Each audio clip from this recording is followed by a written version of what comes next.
Hi friends, എല്ലാവർക്കും പുതിയൊരു വീഡിയോയിലേക്ക് സ്വാഗതം. അപ്പോൾ എല്ലാവരും സേഫായിട്ടിരിക്കുന്നില്ലേ? അൽഹംദുലില്ലാ ഞങ്ങളിവിടെ സേഫായിട്ടിരിക്കുന്നു കേട്ടോ. അപ്പോൾ ഞായറാഴ്ചത്തെ എൻ്റെ രാവിലെ മുതൽ രാത്രി വരെയുള്ള കൊച്ചു കൊച്ചു വിശേഷങ്ങൾ, ഒരുപാട് കാര്യങ്ങളുമാണ് ഇന്നത്തെ വീഡിയോ. അപ്പോൾ ഇന്നലെ മുതൽ സങ്കടകരമായ വാർത്തകളാണല്ലേ നമ്മൾ കേൾക്കണത്. വെള്ളം കയറി എന്തോരം ആളുകളെ ബുദ്ധിമുട്ടണേ. അപ്പോൾ ഇക്കാടെ വീടിൻ്റെ അവിടെയൊക്കെ വെള്ളം കയറിയിട്ടോ. ഭാഗ്യത്തിന് വീടിൻ്റെ അകത്തേക്കൊന്നും അങ്ങനെ കയറിയില്ല. ഇവിടെ ഇതുവരെ വെള്ളം കയറണ പ്രശ്നമൊന്നും അങ്ങനെ ഇല്ല കേട്ടോ. എന്തായാലും ഇപ്പോൾ ഇക്കാടെ വീടിൻ്റെ അവിടുത്തെ വെള്ളമൊക്കെ ഇറങ്ങിയിട്ടുണ്ട്. അപ്പം നമുക്ക് രാവിലത്തെ വിശേഷങ്ങളിൽ നിന്ന് തന്നെ വീഡിയോ തുടങ്ങാം. ഇന്നിപ്പോൾ മദ്രസയും അവധിയൊക്കെ ആയതുകൊണ്ട് തിരക്കുകളൊന്നും ഇല്ലാത്ത ഒരു ഞായറാഴ്ചയാണ് കേട്ടോ. അപ്പോൾ മക്കൾ കുറേ ദിവസമായി മസാല ദോശയ്ക്ക് ഇങ്ങനെ ആഗ്രഹം പറയണേ. അപ്പോൾ രാവിലെ മസാല ദോശ ഉണ്ടാക്കാനുള്ള തയ്യാറെടുപ്പിൽ മാവൊക്കെ അരച്ച് വെച്ചിട്ടുണ്ട് കേട്ടോ. രാവിലെ നോക്കിയപ്പോഴാണ് കിഴങ്ങില്ലാന്ന് ഞാൻ ഓർത്തത്. എപ്പോഴും അങ്ങനെയാണ് കേട്ടോ. ചില കാര്യങ്ങൾ എത്രയൊക്കെ വാങ്ങണം എന്ന് ഓർത്ത് വെച്ചാലും ആ സമയമാകുമ്പോൾ മറന്നുപോയിട്ട് പിറ്റേന്ന് അത് ഉണ്ടാക്കാനായിട്ട് നോക്കുമ്പോഴായിരിക്കും ആ ഒരു ഓർമ്മ എനിക്ക് വരുന്നത്.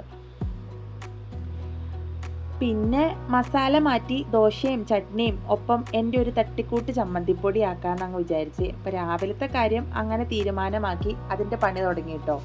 ഒപ്പം ഉച്ചക്കത്തേക്കുള്ള അരിയും കൂടെ ഇടുന്നുണ്ട്. ഇന്നലത്തെ ചോറ് കുറച്ചധികം ബാലൻസ് ഉണ്ടായതുകൊണ്ട് കുറച്ച് അരി ഇട്ടിട്ട് ബാക്കി ചോറും കൂടെ ഇട്ട് വേഗം ഒന്ന് തിളപ്പിച്ച് റൈസ് പോട്ടിലേക്ക് വയ്ക്കുവാണ് കേട്ടോ. അപ്പോൾ ചോറ് കേടാവുകയില്ല, നമുക്ക് ബാക്കി വന്ന ചോറ് വെറുതെ കളയുകയും വേണ്ടല്ലോ. അങ്ങനെ ഇന്നത്തെ കാര്യങ്ങളൊക്കെ ഏകദേശം തട്ടിക്കൂട്ട് തീരുമാനങ്ങളൊക്കെ എടുത്തിരുന്നു കേട്ടോ. അപ്പോൾ വെള്ളം കയറണ കാര്യമില്ലേ, അത് ഇങ്ങനെ കേൾക്കുമ്പോൾ അതിൻ്റെ ഓരോ ന്യൂസ് കാണുമ്പോഴും എനിക്ക് എപ്പോഴും ഓർമ്മ വന്നത് 2018 കേട്ടോ. അന്നാണല്ലോ ഭയങ്കര ഒരു വെള്ളപ്പൊക്കമൊക്കെ വന്നത്. അന്ന് ഞാൻ എൻ്റെ ഇത്തുമോളെ 9 മാസം പ്രഗ്നൻ്റ് ആണ്. അപ്പോഴാണ് കേട്ടോ ആ വെള്ളപ്പൊക്കത്തിൻ്റെ വാർത്തയും ഹെലികോപ്റ്ററിൽ ഒരു ഗർഭിണീനെ രക്ഷപ്പെടുത്തി കൊണ്ടുപോകണം, അങ്ങനെ മൊത്തത്തിൽ BP കൂടുന്ന വാർത്ത മാത്രമാണ് കേട്ടോ ഉണ്ടായിരുന്നുള്ളൂ. അതിൻ്റെ ഇടയ്ക്ക് കറണ്ടില്ല, ഭക്ഷണങ്ങൾക്കൊക്കെ റെസ്ട്രിക്ഷൻ വന്നു, എന്തൊക്കെയോ പ്രശ്നങ്ങൾ കേട്ടോ. അന്ന് ഇക്കാടെ വീടൊക്കെ മൊത്തത്തിൽ മുങ്ങിപ്പോയേ. ഒരുപാട് സാധനങ്ങളൊക്കെ പുഴയിൽ ഒലിച്ച് പോവുകയും ഒത്തിരി നാശനഷ്ടം സംഭവിക്കുകയൊക്കെ ചെയ്തു കേട്ടോ. അപ്പോൾ ഞാൻ പ്രഗ്നൻ്റ് ആയതുകൊണ്ട് തന്നെ എൻ്റെ വീട്ടിലായിരുന്നേ. 9 മാസം എപ്പോൾ വേണമെങ്കിലും ഇങ്ങനെ ഡെലിവറി പ്രതീക്ഷിച്ച് നിൽക്കണ ഒരു സമയമാണ് കേട്ടോ. അങ്ങനെ അപ്പോൾ എൻ്റെ വീട്ടിൽ ഇതുവരെ വെള്ളം കയറുന്ന പ്രശ്നമൊന്നുമില്ല കേട്ടോ. പക്ഷെ എന്താ അത് പറഞ്ഞിട്ട് കാര്യമില്ല, നമ്മുടെ ചുറ്റിനും വെള്ളത്തിൽ മുങ്ങി നിൽക്കുക. നടുക്കാണേ നമ്മുടെ വീട്. അപ്പോൾ അതിൻ്റെ ഒരു ടെൻഷനും കൂടെ ഉണ്ടാവുമല്ലോ. പിന്നെ ഓരോ ഹോസ്പിറ്റലൊക്കെ ഇങ്ങനെ വെള്ളം കയറി ക്ലോസ് ചെയ്തു തുടങ്ങി എന്നും കൂടെ ഇങ്ങനെ കേൾക്കുമ്പോൾ നമുക്ക് ഉള്ള സമാധാനം കൂടെ പോട്ടോ. സത്യം പറഞ്ഞാൽ എന്നെക്കാളും ടെൻഷനായിരിക്കും എൻ്റെ ചുറ്റുമുള്ളവർക്ക്. അങ്ങനെ പിന്നെ എൻ്റെ കുട്ടിക്കെന്ന് വെച്ച് കഴിഞ്ഞിട്ടുണ്ടെങ്കിൽ പണ്ടേ അനുസരണ ഭയങ്കര കൂടുതലായതുകൊണ്ട് ആ ഡ്യൂ ഡേറ്റും കഴിഞ്ഞ് 2 മണിക്കൂറോടെ കഴിഞ്ഞാണ് കേട്ടോ ആൾ പുറത്തേക്ക് വന്നത്. അതുകൊണ്ട് അപ്പോഴേക്കും വെള്ളമൊക്കെ ഒന്നങ്ങ് ഇറങ്ങി വെള്ളപ്പൊക്കത്തിൻ്റെ പ്രശ്നങ്ങളൊക്കെ ചെറുതായിട്ട് തീർന്നു തുടങ്ങിയപ്പോഴത്തേനുമാണ് ആൾ പുറത്ത് വന്നത്. എങ്കിലും അന്നടിച്ച ഒരു ടെൻഷൻ ഉണ്ടല്ലോ. ഇപ്പോൾ ഓരോ തവണ ഈ വെള്ളപ്പൊക്കത്തിനെ കുറിച്ച് ഇങ്ങനെ വാർത്തകൾ കേൾക്കുമ്പോഴും ആ ഒരു ടെൻഷനാണ് കേട്ടോ എനിക്ക് എൻ്റെ മനസ്സിലേക്ക് പെട്ടെന്ന് വന്നത്. കാരണം അന്ന് നമ്മൾ ആ അനുഭവിച്ച ഒരു സ്ട്രെസ്സ് ഇപ്പം തന്നെ ഓർക്കുമ്പോൾ എന്തോ പോലെയാണേ.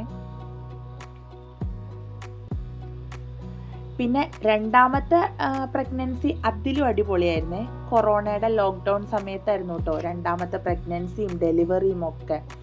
അപ്പോൾ ഒന്നാമത്തെ വെള്ളപ്പൊക്കം കൊണ്ടുപോയി, രണ്ടാമത്തെ കൊറോണയും കൊണ്ടുപോയി. അപ്പോൾ മൂന്നാമത് അൺഎക്സ്പെക്റ്റഡ് ആയിട്ടായിരുന്നെങ്കിലും വേറെ പ്രത്യക്ഷത്തിൽ പ്രശ്നങ്ങളൊന്നും ഇല്ലല്ലോ എന്ന് സമാധാനിച്ചിരുന്നപ്പോഴാണ് ഫസ്റ്റത്തെ സ്കാനിങ്ങിൽ തന്നെ പറയണത് ട്വിൻസ് ആണെന്ന് കേട്ടോ. അടിപൊളിയല്ലേ? എന്താ അങ്ങനെ എൻ്റെ എല്ലാ പ്രഗ്നൻസിയും ഭയങ്കര സംഭവബഹുലങ്ങളായിരുന്നു കേട്ടോ.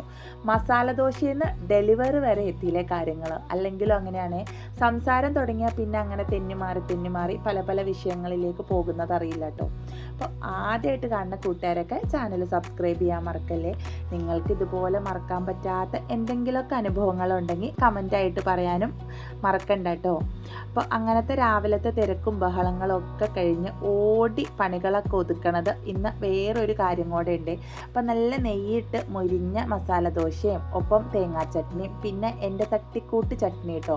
അപ്പോൾ ആ ചട്നിയിലേക്ക് ഞാൻ എന്തൊക്കെ എടുത്തതെന്ന് വെച്ച് കഴിഞ്ഞിട്ടുണ്ടെങ്കിൽ നമ്മൾ കറിയൊക്കെ വെക്കണം, അതായത് സാമ്പാറിലൊക്കെ ഇടുന്ന പരിപ്പില്ലേ, ആ പരിപ്പ്, പൊട്ടുകടല, പിന്നെ നമ്മൾ വറുത്ത് കഴിക്കണ കടലയില്ലേ നിലക്കടല, അത് കുറച്ച് എരിവിന് ആവശ്യത്തിനുള്ള ഉണക്കമുളക്, അതായത് ചുമന്ന മുളക്, പിന്നെ കറിവേപ്പില, ഉപ്പ്, കായപ്പൊടി ഇത്രയും നന്നായിട്ടൊന്ന് റോസ്റ്റ് ചെയ്തിട്ട് ചൂടാറി കഴിഞ്ഞ് കഴിയുമ്പോൾ മിക്സിയിൽ ഒന്ന് പൊടിച്ചെടുക്കണം കേട്ടോ. അപ്പോൾ തരിതരിയായിട്ട് പൊടിക്കുന്നവർക്ക് അങ്ങനെ പൊടിച്ചാൽ മതി. ഞാൻ നല്ല കുറച്ചൊരു ഫൈൻ പേസ്റ്റായിട്ട് തന്നെയാണ് ഞാൻ പൊടിച്ചെടുക്കുന്നത്, പൗഡറായിട്ട്. എനിക്കങ്ങനെയാണ് കേട്ടോ ഇഷ്ടം. നമ്മളിങ്ങനെ ദോശയിൽ അത് സ്പ്രെഡ് ചെയ്ത് കഴിയുമ്പോൾ ഇങ്ങനെ കടിക്കാൻ കിട്ടുമ്പോൾ ഒരു അസ്വസ്ഥതയാണ് കേട്ടോ. ഇവിടെ ഈ ചട്നിക്ക് ഭയങ്കര ഫാൻ ബേസാണ്. കാരണം എൻ്റെ മക്കൾക്കും ഇക്കാക്കൊക്കെ ഭയങ്കര ഇഷ്ടമാണ് കേട്ടോ ഈ ചട്നി. വലിയ കഷ്ടപ്പാടൊന്നുമില്ല. അപ്പോൾ വേറെ കറികളൊന്നും ഇല്ല അവരെ തൃപ്തിപ്പെടുത്താനുണ്ടെങ്കിൽ പെട്ടെന്ന് തട്ടിക്കൂട്ടിൽ തയ്യാറാക്കാൻ പറ്റുന്ന എളുപ്പപ്പണിയുടെ ഒരു ചട്നിപ്പൊടി കേട്ടോ. അതെ, അങ്ങനെ ഒരു തേങ്ങാ ചട്നിയും നല്ല നെയ്യ് ഒഴിച്ച് മൊരിച്ച ദോശയും പെട്ടെന്ന് തയ്യാറാക്കാൻ പറ്റുന്ന ചട്നി. അപ്പം ചട്നി അല്ല കേട്ടോ, ചമ്മന്തിപ്പൊടി. എല്ലാം കൂടെ കൂടിയിട്ട് രാവിലത്തെ ബ്രേക്ക്ഫാസ്റ്റ് അങ്ങനെ കുശാലാക്കിയിട്ടുണ്ട് കേട്ടോ. അപ്പോൾ ബ്രേക്ക്ഫാസ്റ്റൊക്കെ കഴിഞ്ഞ് ഉച്ചക്കത്തേക്ക് കറിയും കാര്യങ്ങളൊക്കെ ഇന്നലത്തെ ഇരിക്കണോണ്ട് അതൊക്കെ ഒന്നങ്ങ് ചൂടാക്കി എടുത്താൽ മതിയേ. ചോറ് ആദ്യമേ തന്നെ വാങ്ങി റൈസ് പോട്ടിൽ വെച്ചുകൊണ്ട് ഏകദേശം കുക്കിംഗ് പരിപാടികളൊക്കെ കഴിഞ്ഞിട്ട് ഇനി നേരെ വീട്ടിലോട്ട് പോകണം കേട്ടോ. ഒപ്പം തന്നെ പെട്ടെന്ന് അടുക്കളയൊക്കെ ഒന്നങ്ങ് ക്ലീനാക്കി അടിച്ചു വാരി ഒന്ന് ഇടുന്നുണ്ട് കേട്ടോ. അപ്പോഴത്തേനും മക്കൾസ് വാപ്പിയും പോയി ചിക്കനൊക്കെ വാങ്ങിയിട്ട് വന്നിട്ടുണ്ട് കേട്ടോ. അപ്പോൾ ഇന്ന് കുഞ്ഞാവകളെയും കൊണ്ടാണ് പോയത്. ഞായറാഴ്ച ദിവസം ഇവിടെ ബൈക്ക് സ്റ്റാർട്ടായി കഴിഞ്ഞിട്ടുണ്ടെങ്കിൽ മുന്നിലും ബാക്കിലും ആളുകൾ റെഡിയാണ്. അതിപ്പോൾ എത്രയൊക്കെ ഇക്ക കൊണ്ടുപോവില്ല എന്ന് വെച്ചാലും അവർ കയറി ഇരുന്നിട്ടുണ്ടാവും കേട്ടോ.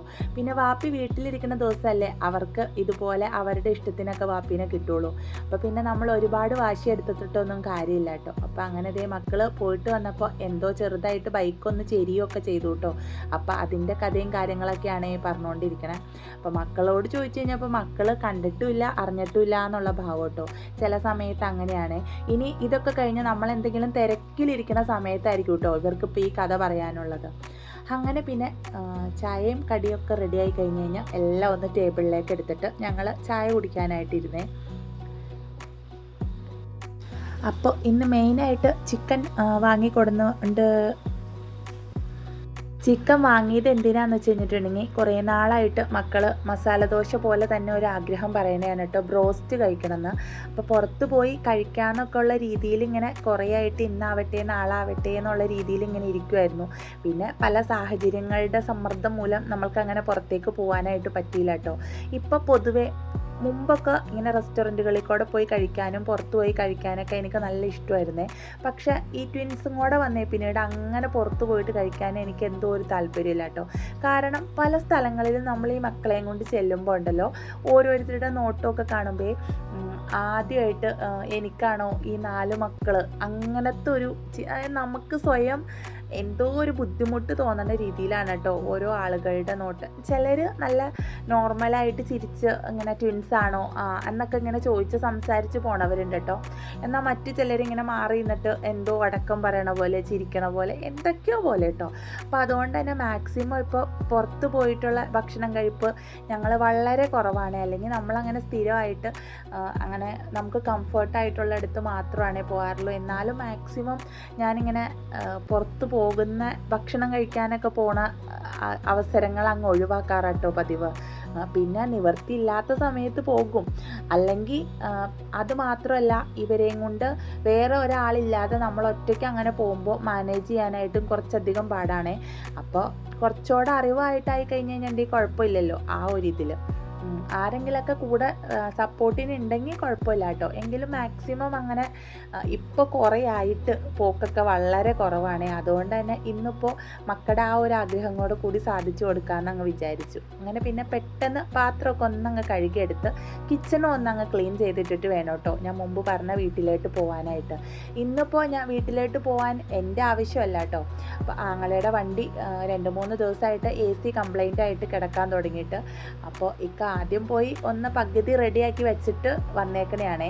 ഇനിയിപ്പോൾ സൺഡേ ഫ്രീ കിട്ടണ ദിവസമാണല്ലോ ബാക്കി പരിപാടികൾ തീർക്കാനായിട്ട്. അപ്പോൾ ഇന്ന് എന്തായാലും പണിയും തിരക്കൊക്കെ കഴിഞ്ഞ് മഴയൊന്ന് തോർന്നിട്ടുമുണ്ട് കേട്ടോ. അതുകൊണ്ട് ഇനി മഴ ഉച്ച കഴിഞ്ഞ് സ്വഭാവം മാറും എങ്ങനെയാണെന്നൊന്നും അറിയില്ലല്ലോ. അപ്പോൾ വേഗം പോയി ആ ഒരു പരിപാടി കഴിച്ചിട്ട് വരാമെന്നുള്ള പ്ലാനിങ്ങിലാണ് കേട്ടോ. എന്തായാലും ചോറും കറിയും കാര്യങ്ങളൊക്കെ തയ്യാറായിട്ടുള്ളതുകൊണ്ട് പെട്ടെന്ന് രാവിലത്തെ പരിപാടികളും ക്ലീനിങ്ങും ഒക്കെ കഴിച്ച് പോയി വന്നു എന്ന് പറഞ്ഞ പോലെ വീട്ടിൽ പോയിട്ട് വന്നോട്ടോ.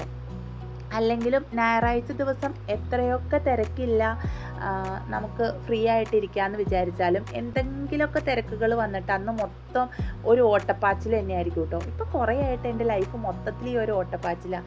എപ്പോഴൊക്കെ നമ്മൾ ഇന്ന് ഫ്രീ ആണല്ലോ സമാധാനമാണല്ലോ എന്ന് വിചാരിക്കണോ, വേറെ ഏതെങ്കിലുമൊക്കെ രീതിയിൽ അതൊക്കെ അങ്ങോട്ട് പോയി മൊത്തത്തിൽ തിരക്കായി പോകും കേട്ടോ. സത്യം പറഞ്ഞു കഴിഞ്ഞിട്ടുണ്ടെങ്കിൽ 2 മിനിറ്റ് ഇരിക്കാനുള്ള സമയമോ സന്ദർഭമോ ഒന്നും കിട്ടാറില്ല. അങ്ങനെ ക്ലീനിങ്ങും കാര്യങ്ങളൊക്കെ കഴിഞ്ഞ് കഴിഞ്ഞപ്പോൾ എന്തായാലും ചിക്കനോട് കൂടി ക്ലീൻ ചെയ്ത് ബ്രോസ്റ്റിനുള്ളതൊക്കെ ഒന്നങ്ങ് റെഡിയാക്കി ഫ്രിഡ്ജിലേക്ക് വെച്ച് കഴിഞ്ഞാൽ എളുപ്പമുണ്ടല്ലോ. ആ ഒരു പരിപാടിയും കൂടെ കഴിയുമല്ലോ എന്ന് ഓർത്തുകൊണ്ട് അതിനും കൂടെ നിന്നു കേട്ടോ. അപ്പോൾ ഫുൾ ചിക്കനായിട്ട് വാങ്ങിയിട്ട് വന്നുകൊണ്ട് നമുക്ക് നല്ല നല്ല പീസുകളൊക്കെ ബ്രോസ്റ്റ് തയ്യാറാക്കാനും എടുക്കാം. ബാക്കി കഴുത്ത്, കരൾ അങ്ങനത്തെ സംഭവങ്ങളൊക്കെ ഉണ്ടല്ലോ. അപ്പോൾ അതൊക്കെ ഫ്രീസറിലേക്ക് ആക്കി വെച്ച് കഴിഞ്ഞിട്ടുണ്ടെങ്കിൽ നാളെ കറിക്കെടുക്കാമല്ലോ. ഒന്നും നമ്മൾ പാഴാക്കരുത്, എല്ലാം ഇങ്ങനെ വിനിയോഗിക്കണം കേട്ടോ. അപ്പോൾ എൻ്റെ കയ്യിലുള്ള ഐറ്റംസൊക്കെ വെച്ചിട്ട് ബ്രോസ്റ്റിനുള്ളതൊക്കെ ഒന്നങ്ങ് തിരുമ്മി റെഡിയാക്കി ഫ്രിഡ്ജിലേക്ക് എടുത്ത് വയ്ക്കുന്നുണ്ട്. അപ്പോൾ ഇന്നെന്തായാലും കെട്ടിയോനെ കൂട്ടി പോവാണ്ട് രക്ഷയില്ല കേട്ടോ. ഇക്ക ഏറ്റേക്കണ ഒരു പണിയല്ലേ, അത് തീർത്തു കൊടുക്കണം. അപ്പോൾ മെയിൻ മെക്കാനിക്കായിട്ട് ഇക്ക ഉണ്ട്, ഹെൽപ്പറായിട്ട് ഞാനും ആലുമോനൊക്കെയാണ് കേട്ടോ കൂടിയേക്കണത്.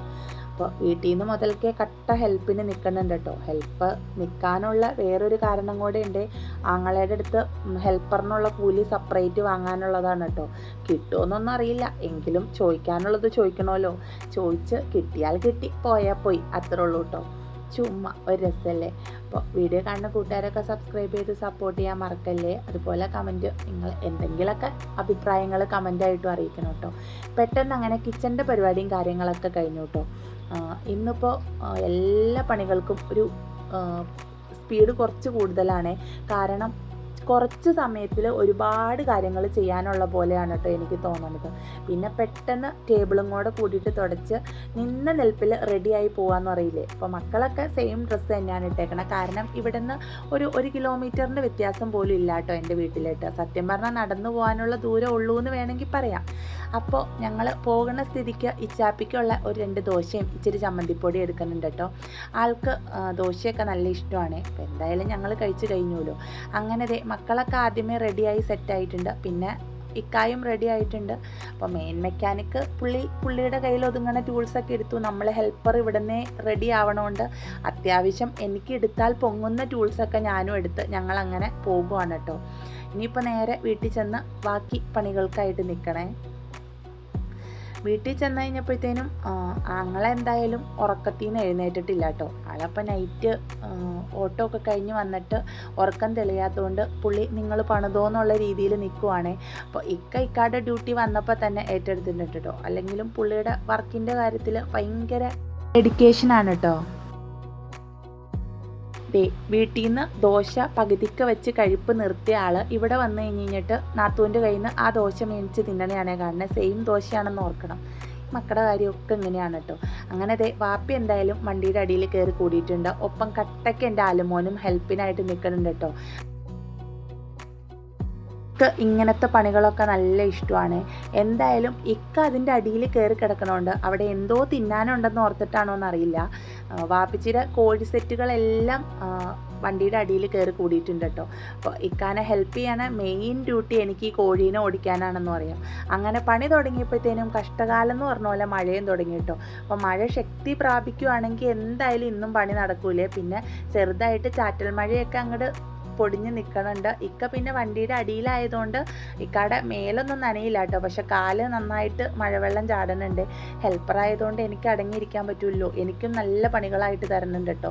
അപ്പം ഞങ്ങൾ ആത്മാർത്ഥതയോടുകൂടി പെട്ടെന്ന് പണികളൊക്കെ ചെയ്ത് മഴ മുറുകുന്നതിന് മുമ്പിട്ട് തീർത്ത് ഒന്നങ്ങ് സെറ്റാവാനായിട്ട് നിൽക്കുവാണ് കേട്ടോ. അപ്പം അങ്ങനെ എക്സ്റ്റൻഷൻ കോഡ് കുത്തി കഴിഞ്ഞ് കഴിഞ്ഞപ്പോൾ വണ്ടിയുടെ അടിയിലേക്ക് വെച്ച് കഴിയുമ്പോൾ ഇവിടെ എത്തൂല കേട്ടോ, വീട്ടിലേക്ക് കുത്താൻ എത്തില്ല. അപ്പം നാത്തൂൻ പുതിയ ഐഡിയ വെച്ചതാണ്. കുട വെച്ച് എക്സ്റ്റൻഷൻ നനയാതെ സെറ്റാക്കി കൊടുത്തു. എന്തായാലേ അങ്ങനെ ഹെൽപ്പറും മെയിൻ മെക്കാനിക്കും ആദ്യം തന്നെ AC-യുടെ തണുപ്പ് ടെസ്റ്റ് ചെയ്യാനായിട്ട് കയറിയിട്ടുണ്ട് കേട്ടോ. നമ്മൾ ടെസ്റ്റ് ചെയ്തിട്ട് ബാക്കിയുള്ളവർ ടെസ്റ്റ് ചെയ്താൽ മതി. അങ്ങനെ ഞങ്ങൾ ഇച്ചിരി ഒരു വണ്ടിയിൽ വലിഞ്ഞ് കയറി. ഭയങ്കര പാടാണെന്ന് അതിൻ്റെ ഉള്ളിൽ കയറാൻ. എല്ലാം സെറ്റായപ്പോഴത്തേനും പിന്നെ മുതലാളി ആങ്ങളെ എഴുന്നേറ്റ് വന്നിട്ടുണ്ട്. പുള്ളി വന്ന് വണ്ടിയൊക്കെ ഒന്ന് കയറ്റിയിട്ട് പുള്ളി കുട്ടിപ്പട്ടാളത്തിനെയും കൊണ്ട് അതിൻ്റെ ഉള്ളിൽ കയറി AC ടെസ്റ്റ് ചെയ്തുകൊണ്ടിരിക്കുന്ന ഗ്യാപ്പിൽ വാപ്പിച്ച് കപ്പയുടെ പരിപാടിയൊക്കെ കഴിഞ്ഞ് വന്നിട്ടുണ്ട്. അപ്പോൾ വാപ്പ വന്നപ്പോൾ നല്ല അടിപൊളി പൊതിയും കാര്യങ്ങളൊക്കെ ഒക്കെ ആയിട്ടാണ് വന്നേക്കണേ. പിന്നെ അതിൻ്റെ പുറകെ എല്ലാവരും വെച്ച് പിടിച്ച് അകത്തേക്ക് കയറി. അപ്പോൾ മക്കൾസ് AC ടെസ്റ്റിംഗ് കഴിഞ്ഞിട്ട് എന്ത് ചെയ്ത് അതിൻ്റെ ഉള്ളിൽ നിന്ന് ഇറങ്ങണം എന്നില്ല കേട്ടോ. അങ്ങനെ ഒരു പ്രകാരം കയറ്റിയ ആങ്ങളെ തന്നെ അവരെ ഇറക്കിക്കൊണ്ട് വന്നിട്ടുണ്ട്. അതിൻ്റെ ഇടയ്ക്ക് അതിഭീകരമായ സ്നേഹപ്രകടനങ്ങളൊക്കെയാണ് കേട്ടോ ഈ കാണുന്നത്. ഇതൊക്കെ മിനിറ്റിന് അങ്ങോട്ടും ഇങ്ങോട്ടും മാറുകയും ഈ സ്നേഹം എപ്പോഴാണ് അടിയിലേക്ക് എത്തണേന്ന് പറയാൻ പറ്റില്ല കേട്ടോ. അങ്ങനെ മന്തിയാണെന്ന് വിചാരിച്ച് ആദ്യമേ കഴിക്കാൻ വന്നിരുന്ന ആങ്ങള പാക്കറ്റ് പൊട്ടിച്ചൊഴിച്ചപ്പോൾ ചമ്മിപ്പോയിട്ടോ. ആ വാശിക്ക് പുള്ളി പിണങ്ങിപ്പോയി. ഞങ്ങൾ പിന്നെ പായസമാണെന്ന് കണ്ടു. ഇവിടെ പിന്നെ ആർക്കും പായസം ഇഷ്ടമല്ലാത്തതുകൊണ്ട് എല്ലാവരും ഈ ചക്കയുടെ ചുറ്റും ഈച്ച നടക്കുമെന്ന് പറയില്ലേ, അതുപോലെ പായസത്തിൻ്റെ ചുറ്റും എല്ലാവരും ഹാജർ വെച്ചിട്ടുണ്ട് കേട്ടോ. പിന്നെ വേഗം ഗ്ലാസ്സൊക്കെ എടുത്തു വിടുന്ന ചൂടോടെ തന്നെ പായസം ഗ്ലാസ്സിലൂറ്റി എല്ലാവരും കാര്യമായിട്ട് കഴിച്ചു കേട്ടോ. അങ്ങനെ AC പണിതതിൻ്റെ ക്ഷീണമൊക്കെ നല്ല അടിപൊളി ഗോതമ്പ് പായസം കുടിച്ച് ഞങ്ങൾ തീർത്തേ. പിന്നെ അങ്ങനെ ഇരുന്ന് കഴിഞ്ഞപ്പോഴാണ് വാപ്പപ്പായും മക്കളും റംബൂട്ടാൻ പറിക്കണാണ്ട്. നമ്മുടെ വീതം നമ്മൾ കയ്യോടെ വാങ്ങണമല്ലോ. അപ്പോൾ ഞാനും വച്ച് പിടിച്ച് അവരുടെ പുറകെ വന്ന് എൻ്റെ വീതം ഞാനങ്ങ് കയ്യോടെ വാങ്ങിയിട്ടുണ്ട് കേട്ടോ. പിന്നെ പണിയെടുത്ത് ക്ഷീണിച്ച മെയിൻ മെക്കാനിക്കിനുള്ള വീതവും ഞാൻ എൻ്റെ കയ്യിൽ തന്നെ ഒതുക്കി. അതുകൊണ്ടെന്ന് ആൾക്ക് കൊടുത്തപ്പോൾ വലിയ ഇൻട്രസ്റ്റ് ഒന്നും ഇല്ലെങ്കിലും റംബൂട്ടാനാണല്ലോ ആൾക്ക് ഇഷ്ടമുള്ളതായതുകൊണ്ട് വലിയ തെളിച്ചൊന്നും ഇല്ലാണ്ട് ആൾ വാങ്ങിയിട്ടോ. പണിയെടുത്ത് ക്ഷീണിച്ചിരിക്കുന്നതാണ്. അങ്ങനെ ദേ തകൃതിയായി ഉമ്മച്ചി മക്കൾസിനൊക്കെ കൊടുക്കുന്നുണ്ട്. ഞങ്ങൾ ഞങ്ങളുടെ വീതവും കഴിച്ച് ടാറ്റ ബൈ ബൈ ഒക്കെ പറഞ്ഞ് നേരെ ഞങ്ങളുടെ വീട്ടിലേക്ക് തിരിച്ചു പോന്നേ. അപ്പോൾ ഇച്ചാപ്പി നല്ല കരച്ചിലാണ് ഞങ്ങളുടെ കൂടെ പോരാൻ വേണ്ടി. അങ്ങനെ പിന്നെ വീടെത്തി വണ്ടിയൊക്കെ നേരെ കയറ്റിയിട്ടു കേട്ടോ. വണ്ടിയൊക്കെ കയറ്റിയിട്ട് ഞങ്ങൾ ഉച്ചക്കത്തെ ഊണും കാര്യങ്ങളൊക്കെ കഴിഞ്ഞ് ഒരു കുഞ്ഞ് മയക്കമൊക്കെ പാസ്സാക്കി. പിന്നെ അതേ അടുത്ത വൈകുന്നേരം ആയപ്പോൾ വീണ്ടും അടുത്ത ഡ്യൂട്ടിക്ക് ഇറങ്ങിയിട്ടുണ്ട് കേട്ടോ. അപ്പോൾ മക്കൾസ് മക്കളുടെ കളിയിൽ തിരക്കാണ്. അപ്പോൾ പുറത്ത് മഴയായതുകൊണ്ട് മുറ്റത്തേക്ക് കളിക്കാനും ഇറങ്ങാനും ഒന്നും പറ്റില്ല കേട്ടോ. എന്നാൽ മുറ്റത്ത് കളിക്കാൻ പറ്റിയില്ലെങ്കിൽ എന്താ അകത്ത്. അങ്ങനെ കുറച്ച് നേരത്തെ അകത്തെ കളിയും കാര്യങ്ങളൊക്കെ കഴിഞ്ഞ് കഴിഞ്ഞപ്പോഴത്തേനും ചെറിയ ചാറ്റൽ മഴ ഉണ്ടെങ്കിലും മുറ്റത്തിറങ്ങി നിന്നിട്ട് നല്ല ഡാൻസാണ് കേട്ടോ. അപ്പോൾ മോക്കയുടെ ഡാൻസ് കണ്ട് ആസ്വദിച്ച് വാപ്പിയും കുഞ്ഞി പെങ്ങളും ഇരിക്കുന്നുണ്ട് കേട്ടോ. അപ്പം എന്തൊക്കെയാണല്ലേ. അങ്ങനെ ദേ ഉറക്കത്തിൻ്റെ ക്ഷീണവും മഴയുടെ തണുപ്പൊക്കെ മാറാൻ വേണ്ടിയിട്ട് ഒരേ കട്ടനിട്ടും കൂടെ കുടിക്കാമെന്ന് വെച്ചു. അപ്പോൾ കട്ടൻ അടുപ്പത്ത് വെച്ച് കഴിഞ്ഞപ്പോഴത്തേനും ഇക്കതേ സാധനങ്ങളൊക്കെ വാങ്ങിയിട്ട് വന്നിട്ടുണ്ട് കേട്ടോ. ഇവിടെ എന്താണെന്ന് അറിയില്ലേ, മക്കൾസിന് ഭയങ്കര ഇഷ്ടമാണ് കേട്ടോ ഈ പപ്പടവട. ഇത് കടിക്കാനൊക്കെ കുറച്ച് പാടാണെങ്കിലും ഭയങ്കര ഇഷ്ടമാണ്. അതിങ്ങനെ പൊടിച്ച് ചായയിലിട്ടിട്ട് കഴിക്കാൻ ഒരു പ്രത്യേക ടേസ്റ്റ് അല്ലേ, എനിക്കും ഇഷ്ടമാണ് കേട്ടോ. അങ്ങനെ പണ്ടൊക്കെ ഞങ്ങളുടെ ചെറുപ്പത്തിലേ ഈ ടൈഗറിൻ്റെ ബിസ്ക്കറ്റ്, ആരോ റൂട്ടിൻ്റെ ബിസ്ക്കറ്റ്, ഈ പപ്പടവട ഇതൊക്കെ ആയിരിക്കും കേട്ടോ മെയിനായിട്ട് നമുക്ക് ചായ കടിയായിട്ട് കൊണ്ടുവരുന്നത്. അല്ലെങ്കിൽ പിന്നെ ചായക്കടയിൽ നിന്നുള്ള ബോണ്ട, പഴംപോളി. അപ്പോൾ ഈ സാധനങ്ങളൊക്കെ അന്നിങ്ങനെ ഒരുപാടൊന്നും നമുക്ക് കഴിക്കാൻ കിട്ടില്ലല്ലോ, കുറച്ചല്ലേ കിട്ടുള്ളൂ. അന്നേരം അന്നത്തെ അതായത് ഒരു 6 വയസ്സ് 7 വയസ്സൊക്കെയുള്ള എൻ്റെ ജീവിതത്തിലെ ഏറ്റവും പ്രധാന ലക്ഷ്യം എന്നാണ് അന്ന് എന്നോട് ചോദിച്ചാൽ ഞാൻ പറയണത്, എൻ്റെ കയ്യിൽ കുറേ പൈസ വന്നു കഴിയുമ്പോൾ ഒരു പാക്കറ്റ് ഫുള്ള് ടൈഗറിൻ്റെ ബിസ്ക്കറ്റ് മേടിച്ചിട്ട് ഒറ്റയ്ക്ക് കഴിക്കണം, അങ്ങനെയായിരുന്നു കേട്ടോ. പക്ഷെ ഇന്ന് ആ ഒരു 7 വയസ്സുള്ള എൻ്റെ മോളോട് ചോദിച്ചു തന്നിട്ടുണ്ടെങ്കിൽ മോക്കടെ ഇന്നത്തെ സ്വപ്നങ്ങളൊക്കെ ഭയങ്കര ഹൈ ലെവലാണ് കേട്ടോ. അപ്പോൾ ഇപ്പോൾ ഓരോ കാലഘട്ടത്തിൻ്റെ വ്യത്യാസങ്ങളായിരിക്കും. അങ്ങനെ പ്രായമൊക്കെ ആയി നമുക്ക് അങ്ങനെ ഒരു പാക്കറ്റ് ബിസ്ക്കറ്റൊക്കെ ഒറ്റയ്ക്ക് കഴിക്കാനുള്ള സെറ്റപ്പ് ആയി കഴിഞ്ഞ് കഴിഞ്ഞപ്പോൾ നമുക്കിപ്പോൾ അതിനോടൊന്നും ഒരു താല്പര്യം ഇല്ല എന്ന് പറയുന്ന അവസ്ഥയാണ്. അങ്ങനെ വർത്താനമൊക്കെ പറയുന്നതിൻ്റെ ഇടയ്ക്ക് ഇതേ ബ്രോസ്റ്റിൻ്റെ പരിപാടിക്കായിട്ട് നിന്നു കേട്ടോ. എത്ര പെട്ടെന്നാണല്ലേ സമയം ഇങ്ങനെ പോയിക്കൊണ്ടിരിക്കുന്നത്. കുറഞ്ഞ സമയത്ത് എന്തെല്ലാം കാര്യങ്ങളാണ് നമുക്ക് ചെയ്യാനുള്ളത്. അങ്ങനെ അതേ പെട്ടെന്ന് ബ്രോസ്റ്റൊക്കെ ഒന്ന് പൊരിക്കാനുള്ളത് തയ്യാറാക്കി വെച്ചിട്ട് ഓയിൽ ചൂടായി കഴിഞ്ഞ് കഴിഞ്ഞപ്പോൾ ഒരേ ബാച്ചായിട്ടിട്ട് ചിക്കനൊക്കെ ഒന്നങ്ങ് പൊരിച്ചെടുക്കുന്നുണ്ട് കേട്ടോ. ഇത് ഉണ്ടാക്കാനായിട്ട് ഇതിൻ്റെ പിന്നിൽ വേറൊരു കഥയും കൂടെ ഉണ്ട് കേട്ടോ. അപ്പോൾ ഈ തവണത്തെ മിഡ് ടേം എക്സാമിന് 2 പേർക്കും ഞാൻ പ്രോമിസ് ചെയ്തിരുന്നേ. അപ്പോൾ എക്സാം നന്നായിട്ട് പഠിച്ചു കഴിഞ്ഞാൽ മാർക്ക് വാങ്ങിയാന്നല്ല കേട്ടോ, എക്സാം നിങ്ങൾക്കുടെ എബിലിറ്റി അതായത് നിങ്ങളുടെ കപ്പാസിറ്റിക്ക് അനുസരിച്ച് നന്നായിട്ട് മടിയൊന്നും ഇല്ലാണ്ട് പഠിച്ച് എക്സാം എഴുതി കഴിഞ്ഞ് കഴിഞ്ഞിട്ടുണ്ടെങ്കിൽ ഉമ്മി ബ്രോസ്റ്റഡ് വാങ്ങിത്തരാമെന്ന് ഞാൻ പ്രോമിസ് ചെയ്തിരുന്നു കേട്ടോ. അപ്പോൾ മക്കളോട്, ചെറിയ മക്കളാന്ന് പറഞ്ഞിട്ട് കാര്യമില്ല, ചില പ്രോമിസുകൾ നമ്മൾ നിറവേറ്റിയിട്ടില്ലെങ്കിൽ നാളെ നമ്മൾ അവരോട് എന്തെങ്കിലുമൊക്കെ ഒരു കാര്യം പറഞ്ഞു കഴിയുമ്പോൾ അവരെടുത്ത വഴിക്ക് പറയൂ കേട്ടോ, ഉമ്മ എന്ത് പറഞ്ഞാലും നടത്തി തരില്ല, പിന്നെ എന്തിനാ ഉമ്മ അത് പറയണേന്ന്. അതായത് നമ്മുടെ വാക്കിനൊരു വിലയില്ലാത്ത പോലെ ആവുമല്ലോ. അങ്ങനെ നമ്മുടെ വാക്കിൻ്റെ വില നമ്മൾ തന്നെ ഇല്ലാതാക്കരുതല്ലോ. അതുകൊണ്ട് ഞാനങ്ങ് ഉണ്ടാക്കി കൊടുക്കാമെന്ന് വെച്ചു കേട്ടോ. അതാണ് ഇന്നിപ്പോൾ ഇതിന് നിന്നത്. അപ്പോൾ എന്തായാലും അവർ എക്സാമൊക്കെ അടിപൊളിയായിട്ട് എഴുതി അവർക്ക് കഴിയണ മാർക്കൊക്കെ അവർ വാങ്ങിയിട്ടുണ്ട് കേട്ടോ. അങ്ങനെ പിന്നെ ബ്രോസ്റ്റിൻ്റെ ആദ്യത്തെ പൊരിച്ചതിൻ്റെ വീതം അത് ഇക്കായും മക്കളും വാങ്ങിയിട്ട് പോയിട്ടുണ്ട്. അതിൻ്റെ ഇടയ്ക്ക് സൂപ്പറാണെന്നൊക്കെ ഇങ്ങനെ അഭിപ്രായം പറയുന്നുണ്ട് കേട്ടോ. അത് കേൾക്കുമ്പോൾ നമുക്കൊരു പ്രത്യേക സന്തോഷമാണ്. പണ്ടൊക്കെ ഇങ്ങനെ കുക്ക് ചെയ്യുമ്പോൾ ഉണ്ടല്ലോ അങ്ങനെ വലിയ കാര്യമായിട്ട് നമ്മളെ പുകഴ്ത്താനോ അഭിപ്രായം പറയാനൊന്നും ആരും ഉണ്ടായിട്ടില്ല കേട്ടോ. ഉണ്ടായിട്ടില്ല എന്നല്ല, എൻ്റെ വാപ്പച്ചി ഒരു പ്രവാസിയായിരുന്നല്ലോ. അപ്പോൾ വാപ്പച്ചി നാട്ടിലുള്ളപ്പോൾ വാപ്പച്ചിക്ക് എന്തുണ്ടാക്കി കൊടുത്താലും അപ്പോൾ ഭയങ്കര അടിപൊളിയാണെന്ന് പറയൂ കേട്ടോ. അപ്പോൾ വാപ്പച്ചിക്ക് ഇങ്ങനെ ഭക്ഷണം ഉണ്ടാക്കി കൊടുക്കാൻ എനിക്ക് നല്ല ഇൻട്രസ്റ്റ് ആയിരുന്നേ. പിന്നെ കല്യാണം കഴിഞ്ഞ് കഴിഞ്ഞപ്പോൾ എൻ്റെ നാത്തൂൻ്റെ മോനുണ്ട് കേട്ടോ. അപ്പോൾ അവനക്ക് ഞാൻ എന്ത് ഭക്ഷണം ഉണ്ടാക്കി കൊടുത്താലും അവൻ ഭയങ്കര ആത്മാർത്ഥമായിട്ട് അതിൻ്റെ ഇത് പറയൂ കേട്ടോ, അഭിപ്രായം പറയും. നല്ലതാ മാമി, സൂപ്പറാ മാമി എന്നൊക്കെ പറയൂ കേട്ടോ. അപ്പോൾ അവനൊക്കെ എനിക്ക് കുക്ക് ചെയ്ത് കൊടുക്കാൻ ഭയങ്കര ഇഷ്ടമായിരുന്നേ. പിന്നെ എനിക്ക് മക്കളായി കഴിഞ്ഞ് കഴിഞ്ഞപ്പോൾ ഞാൻ എന്തുണ്ടാക്കി കൊടുത്താലും കഴിക്കണേന് മുന്നേ സൂപ്പറാന്ന് പറയുന്ന വ്യക്തികളാണ് ഇവർ നാലുപേരും. അങ്ങനെ ഞാൻ തകൃതിയായി ചിക്കനൊക്കെ പൊരിച്ചുകൊണ്ടിരുന്നതിൻ്റെ ഇടയ്ക്ക് ഇക്കായും മക്കളും നാളെ സ്കൂളിന് അവധിയാ ഒരു വാർത്ത അങ്ങനെ ഇൻസ്റ്റഗ്രാമിൽ കണ്ടു എന്നും എന്നെ വിളിച്ചതാട്ടോ. സത്യം പറഞ്ഞാൽ നാളെ അവധിയാണെങ്കിൽ എൻ്റെ കിളി പോയി ഞാൻ വേഗം പോയി നോക്കിയതാണ് കേട്ടോ വാർത്ത സത്യമാണോ നുണയാണോ എന്ന്. പക്ഷേ ഇതുവരെയും ഒഫീഷ്യലി അറിയിപ്പൊന്നും വരാത്തതുകൊണ്ട് നാളെ ക്ലാസ് ഉണ്ടാവുമെന്നാണ് എൻ്റെ പ്രതീക്ഷ. അങ്ങനെ തകൃതിയായിട്ട് ഇതേ ബ്രോസ്റ്റിൻ്റെയും ഒപ്പം കഴിക്കാനായിട്ട് ചപ്പാത്തിയും ഒരു തട്ടിക്കൂട്ട് മയോണൈസും ഒക്കെ റെഡിയാക്കി ഞങ്ങളെല്ലാവരും കൂടെ അതേ ഹാപ്പി ആയിട്ട് അത് കഴിക്കാനായിട്ട് ഇരുന്നു കേട്ടോ. ഇത് കഴിക്കാൻ തുടങ്ങിയപ്പോഴത്തേനും പുറത്ത് നല്ല മഴയാണേ. അപ്പോൾ വേഗം തന്നെ ഈ പരിപാടിയും കാര്യങ്ങളൊക്കെ കഴിച്ചിട്ട് സ്കൂളിലേക്കുള്ള ഹോംവർക്കും പഠിക്കാനും ഒക്കെ ഉണ്ട് കേട്ടോ. അപ്പോൾ ഇതുവരെ അവധിയാണെന്ന് പറഞ്ഞിട്ടില്ല. അപ്പോൾ ഇത് കഴിക്കലൊക്കെ കഴിഞ്ഞ് കഴിഞ്ഞിട്ട് പഠിക്കാനെടുത്തപ്പോഴത്തേനും ഞങ്ങൾക്കിടെ 2 താലൂക്ക്, അതായത് മൂവാറ്റുപുഴ കോതമംഗലം താലൂക്കിൽ മാത്രമുള്ള വിദ്യാഭ്യാസ സ്ഥാപനങ്ങൾക്ക് അവധിയെന്ന് പറഞ്ഞ ഗ്രൂപ്പിൽ മെസ്സേജ് വന്നു കേട്ടോ. അപ്പോൾ സത്യം പറഞ്ഞാൽ കുറച്ച് ഇവരിയ്ക്കണതിൻ്റെ ഒരു നമുക്ക് പണി കൂടുമെങ്കിലും പഠിത്തം ഇല്ലയെന്ന് കേട്ടപ്പോൾ എന്തെന്നില്ലാത്ത സമാധാനം കേട്ടോ. അപ്പോൾ രാവിലെ കുറച്ച് താമസിച്ച് എഴുന്നേറ്റാൽ മതി.